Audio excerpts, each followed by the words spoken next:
Hey everyone, Brendan Snyder here. How are you? Thank you so much for joining me and welcome to a special review for the brand new Smashing Pumpkins album, Aghori Mhori Mei. Now this is an interesting one here because so far it's only a digital release.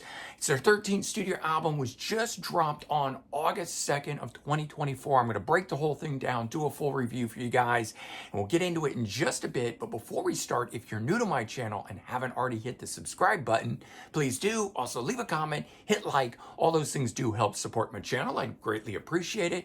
And of course, as an added bonus, if you turn on notifications, you'll never miss an episode. You're going to stay up to date on really cool things just like this with an album review for the brand new Smashing Pumpkins album, Aghori Mhori Mei. So I want to jump back just a bit, do a little bit of history here on the overview of the band as it ties into some of the stuff that I want to talk about in the review. The band goes back to 1988 when they formed. Their second album, Siamese Dream, came out in 1993, and that's the one they really broke through on. It was their major label debut, sold 4 million copies. They followed that up with Melancholy in the Infinite Sadness in 1995. And that one was even bigger, selling 5 million copies. It would be certified for 10 million sales, Diamond Award, because it's actually a double album. And now the band then followed that up with 3 more albums: Adore in 1998, Machina, the Machines of God in 2000, and Machina 2, The Friends and Enemies of Modern Music in 2000, which was an internet-only release. So see, this isn't a first time that they've done streaming-only type stuff like this, but there's a whole other story around the Machina 2 thing that we'll get into at another time, or you can go watch my full album ranking that I've done, which I'll leave a link in the description for. I talk more about it there. Before calling it quits, though, in 2000, the end of that sort of thing. So they do ultimately come back, though, and reform 7 years later in 2007. But at that time, it was just Billy Corgan and drummer Jimmy Chamberlain. And they would release 3 albums under that lineup without Darcy in the lineup, before ultimately reforming what would be considered, sort of the core original lineup of the group itself. And with that, they brought along or continued on from their previous lineup, Jeff Schroeder, who was the guitar player at the time, who had taken the place of James Iha. But once James Iha came back into the fold, he stayed on as a second guitar player. And I thought that was really cool that they did that, because he had had a lot of time in the band. And he's actually now been up until the time that he left, the second longest tenure in the group itself. But with that lineup, with Jeff being in there, with the, reformed lineup, we had Shiny and Oh So Bright in 2018, Sear in 2020, which was more of an 80s synth pop album. So when they came back last year in 2023 with Atum, a rock opera in 3 acts, which was a triple album. So we had the double album with Melancholy. The last album was a triple album. That one actually being the last one with Jeff, as he now has stepped down from the band. He's chosen to explore a different path. And that brings us to the latest album, Aghori Mhori Mei, 13th studio album. Now this one, a single album, so only 10 tracks on it. And we're getting it here just 1 year later after Atum, spelled A-T-U-M. So I kind of sometimes want to say autumn, but it's actually pronounced Atum. Anyway, this one here, 10 tracks on it, 45 minutes. I think it is much more easily digestible than the last album. I'm going to touch on that a bit more as we go into this review. The band is now down to being a trio. So it's Billy Corgan on guitar, bass, keyboards, and vocals. And he was always the sort of mastermind and person with the most sort of drive and direction leading the band. We have James Iha on guitar and Jimmy Chamberlain on drums. So 3 original members, no Darcy in the lineup, although with Jeff Schroeder not being part of this anymore, it'd kind of be nice if she would return and we would have a full sort of reunion of the band itself, although I think that is unlikely at this point. I understand there's some bad blood in there and stuff like that, but never say never in this day and age, because you never know what a band is going to do. So the initial press releases for this thing, because this was only announced, I think, 2 weeks back, just kind of real surprise, boom, it's out there. The album is dropping on August 2nd. And at least in the original announcements of these, it wasn't even clarified if they were doing physical, streaming only, or what it was. But because there was no single, dropping at that time, nothing that could be pre-ordered or anything, everyone pretty much assumed as much, that it would be streaming only. And at least so far, that has been the case. But with the original press statements that dropped on this, it talked about the band returning to the way of thinking and their process of making albums from the early 90s. And when I heard that, I really hoped that that was going to also translate into the album itself sounding like an album from the 90s. And I have to say, now, after hearing the album, having streamed it a bunch of times and given it a real solid listen several times over, I can confirm that this has in fact helped the band create one of their most classic 90s era sounding albums since the early days of the band itself, and even more so than their previous album that they just released, Atum, the rock opera that was the triple album release coming out in 2023 that I talked about previously and have done a full review for that. So again, I'll leave a link in the description for it. But when I talked about that album, I talked about how that was the most classic sounding return to form album since Melancholy at the time. So at that point, it was almost a 30-year period between them, 2023 to back to 1995 sort of a thing. But even with Atum, that album itself was a bit bloated, and with its triple album, and it covered a very wide eclectic styling, really a little bit of everything that the Smashing Pumpkins had ever done. So even though it was a return to form album, it was kind of all over the place, good, but it was still, in my opinion, not very focused. Whereas this album here, which we're talking about, Aghori Mhori Mei, the new album with only the 10 tracks on it, is real focused, return to form, classic. It brings back the rock side of things. This album rocks all the way through, even when they're doing some of the slower mid-tempo style rock songs, even when they do some of the more ballad type songs that are on here, there's still an upbeat rock sort of feel to it that makes me sit back and say, wow, if this is not, it may be very close to the most rockin' album the Smashing Pumpkins have ever made. And I really love this. It's not gonna replace certainly any of their classic era stuff going back, but it certainly, in my opinion, can sit right next to any of their first 3 or 4 albums, as good as that sort of material, and definitely as good as the initial run of the band. So this one here, certainly if I were redoing my ranking today, would shoot way, way up towards the top of the list, more so than even Atum had done. Now, this album here definitely has the band sounding rejuvenated. I'm not sure what that is. I certainly don't think that that's necessarily the fact that Jeff is out, but maybe because Jeff has stepped out of the group, it made the band sort of close ranks and really think about who they were and who they used to be, and it allowed them to really get back to that without having outside influences in it. But either way, whatever the rationale, whatever the thinking is that has led them to this album here is near perfect in my opinion. It's a classic 90s style throwback album, killer vibes on it.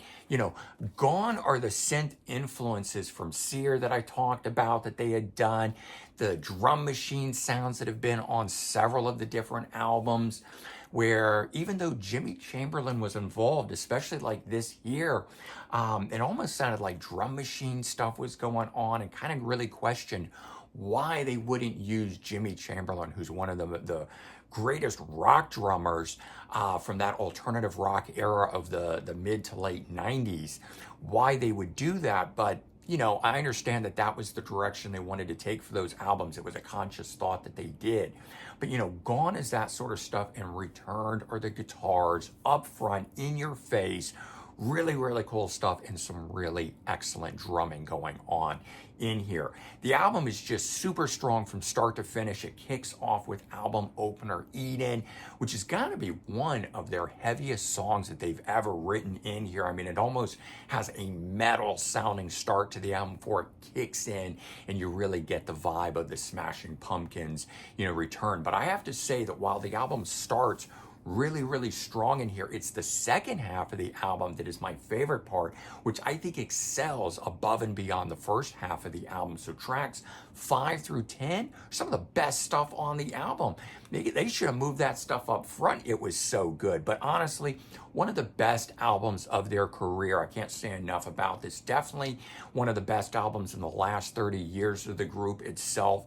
And if nothing else, a classic return to form sounding album for the band. Let's talk about some of the standout tracks that they've done on this. Track number 2 is the first song on here that really piques my interest. It's sort of the classic sounding style song that I really, really like from the band. The song itself is called Pentagrams.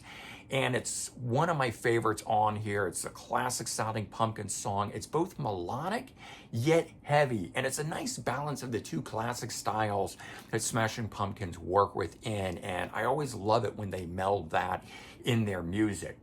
Jumping ahead to track 5, where I'm talking about the album really taking off and starting to soar. The album's kind of been building all the way through on this thing, but War Dreams of Itself, track number 5, is where the album really picks up. This one here, my absolute favorite song on the album. It's a killer heavy rocker in the vein of Zero, going back, their classic sounding era sort of stuff. But this has got the mix of that Zero sound, but it's got a cool underlying groove in it that I really like as well. Moving on to track 6, What Goes There is a really beautiful song that's done in sort of their traditional ballad type of style, yet it's still upbeat, where I'm talked about this album, even though it has the ballads and the things that are on it, they don't really bring the pace of the album down. They help create great sort of valleys within it. So you get those peaks, the highs with the heavier numbers, it drops back down. This song is one of those songs that really helps doing that, but it doesn't break the flow. And that's one of the things that I love about a song like this. Track number 7, 999 or 999, however it's pronounced, is another rocker, but this one here, a bit slower pace, again, helping to create some real interest within the album so that it's not all same styles all the way throughout. I have to say that when they did the album Seer, while I love synth pop, and I thought it was cool that the Smashing Pumpkins explored an 80s sound for which they are really big fans of, the album basically sounds like Depeche Mode era Smashing Pumpkins, or Smashing Pumpkins Depeche Mode era, however you want to say it. Was cool, but for 20 straight tracks of that, it never really varied. This album here has variants in it, even though it is a very rockin' album all the way through. There is a lot of variants, peaks and valley. This one here allowing for much of that to continue on the album. And then track number 8, Goeth the Fall, is a mid-pace, upbeat rocker, but it's got some acoustic sounding instrumentation on it. And so again, it gives some breadth and space, making the song feel open, airy, loose. And so whereas some of the other ones are very tight and fast and sort of heavy and all of that sort of stuff, this one has a looser, open feel to it. And again, just another great sound. So when I talk about the guitars returning, this being the most rockin' album, there's a lot more variety to it than I'm maybe able to let on in this, although I hope that I'm describing this in a manner that allows you to understand that while rockin', this album still has many peaks and valleys and variety within it, creating a really interesting listen all the way throughout. So now normally at this point, I would be doing the unboxing aspect of this album. However, no physical edition of this for me to do, but doing some research, and while the information is not on the band's website, there has been some stuff posted on Reddit for a physical release, at least an LP version of this. And so I'm showing you that up here right now, with what we're looking at. And hopefully there will be a physical copy edition of this. And they did it on the last album. They released, this one being the triple album, so basically a month or two apart, they released the one album, the 3 acts, and then ultimately gathering it up into a triple album, and it got a release. Now, I expect that this album, Aghori Mhori Mei, is going to stay the single album, 10 tracks. I don't expect another one to be announced so that it would be gathered up at a different point. But it is interesting that we don't have a date for a physical release. I do hope we get that. And I started to give this a bit more thought here about why bands are releasing streaming albums first and physical copies later on, when really you would think it would be the other way around. Release the physical for the hardcore fans, the ones that want to go out and buy it. Sell more that way for the people who don't want to wait for it to stream. Then for the people that are going to wait for it to stream, they're not the diehards and stuff, and they're not going to listen to it from the physical. So you'll get all of that later on. But thinking about it, I realized the diehards are the ones that are going to both stream and listen to the physical copy. And if you release a physical copy first, you might get people uploading it and sort of leaking, and then it would take away from streaming. So if you release the streaming first, you get the diehards, the people that are still going to buy the physical copy. You get the people who want to check it out, just the casual listeners, and they don't get any leaks from it, making more money for them from the streaming. And then when the physical copy does come out, those same people that were going to buy the physical copy are still going to buy the physical copy. And so basically they're making at least the same amount of money, if not more. So maybe it does actually make sense to stream first, physical sales later on, even though as physical salespeople, that enjoy all of the actual tangibleness of this stuff, don't like it in that format. But there you go, that's that. So not able to do an unboxing for you, but somewhere down the road, maybe I will. Anyway, wrapping this up here, bottom line on this thing, I think the album is really, really strong. It's a fantastic comeback sound after last year's Atum. I didn't think that album sounded really, really good, as I said, but might have been a little hard to digest. It certainly was for me over 3 albums. It's not something I return to all that often because I like to listen to albums in their totality. And with 3 albums, that is a lot of listening. And I never like to start in the middle of anything. So I'm not pulling out album 2, album 3. I pop in album 1. By the time I'm done with that, I don't generally move on, and I move on to something else. So this one here, a 10-track standalone single release, Aghori Mhori Mei, much more digestible, only 45 minutes. I think it makes it all that much more poignant for the stuff that is on it because it just comes in at that nice, succinct 45-minute pace of an album, 10 tracks, basically, as they say, all killer, no filler on this album. If you had given up on the band, say, after Melancholy or even after their initial run up to the early 2000 era, I definitely say this is the time to return. Check this new album out, Aghori Mhori Mei. I think this album is going to be right up to your liking. All right, everyone, there you go. That is my review for the brand new Smashing Pumpkins album, Aghori Mhori Mei. I wish I had a physical copy. Hopefully down the road we will get physical copies, but for now, it is streaming only. You can head out to any streaming service to pick it up, to check it out on. I'm sure it's also available on YouTube. Head over to the band's website and YouTube channel, and you can get all the best information and check this great, fantastic new album out. All right, everyone, take care, have a good one, and I'll talk to you real soon. Bye-bye.